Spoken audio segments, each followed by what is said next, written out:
నమస్తే. 15 రోజుల ముందు కోసాను చూడండి లాంగ్ బీన్స్.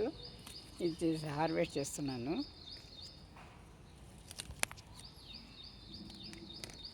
ఇదిగోండి.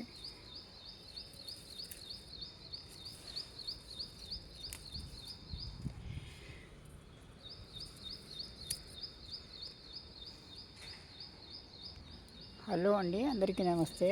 లాంగ్ బీన్స్ హార్వెస్ట్ చేస్తున్నానండి. 15 రోజుల క్రితం చేశాను. ఇప్పుడు మళ్ళీ స్టార్ట్ అయ్యి వచ్చిందనమాట. 15 రోజులకు వచ్చేస్తుంది మళ్ళీ అన్నీ.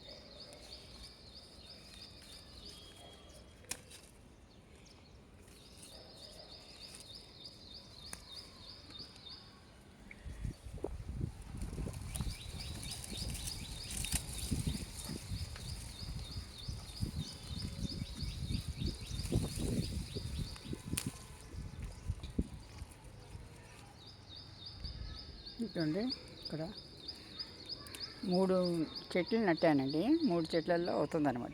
ఎవ్రీ 15 డేస్కి ఒకసారి అవుతాయి. మాకు సరిపడా అవుతాయి అండి.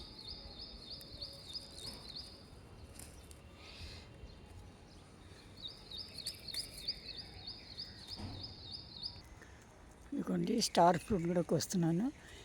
ఇలా ఎల్లో తిరిగింది కదా, ఇలా తిరిగినంతా కోసేయాలండి.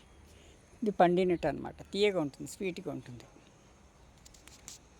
ఇది ఇక్కడ ఒకటి ఉంది, అక్కడ కూడా ఉన్నాయి.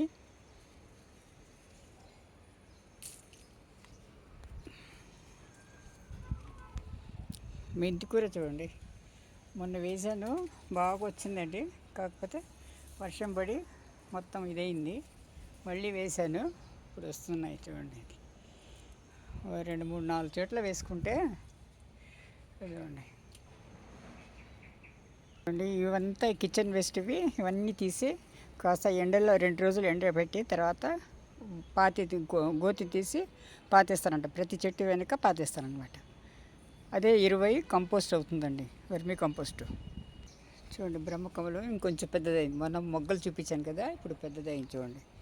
ఇదిగో ఇలా పెద్దదైందన్నమాట. ఇంకా రేపు ఎల్లుండి మళ్ళీ పసుపు ఇది అయిపోతుంది అనమాట. మళ్ళీ హార్వెస్ట్కి అవుతుంది. ఇప్పుడు ఇది ఇరుగు కోసేసానండి. చూడండి, మెంతికూరకు కాస్త వర్షం పడి కొంచెం ఇదైపోయిందండి. కాస్త మొలకలు ఒక 2 అంగుళాలు పెరిగిందంటే తర్వాత వర్షం పడినా కూడా ఏం కాదు. చిన్న చిన్న మొలకలు ఉన్నప్పుడు వేస్తే ఇదైపోతుందండి. ఇదిగోండి, ఇది చెర్రీస్ పక్షులు తిని మిగిలినవండి. ఇవి ఎర్రగా కనపడుతూ ఉంటాయి అన్నమాట. Thank you for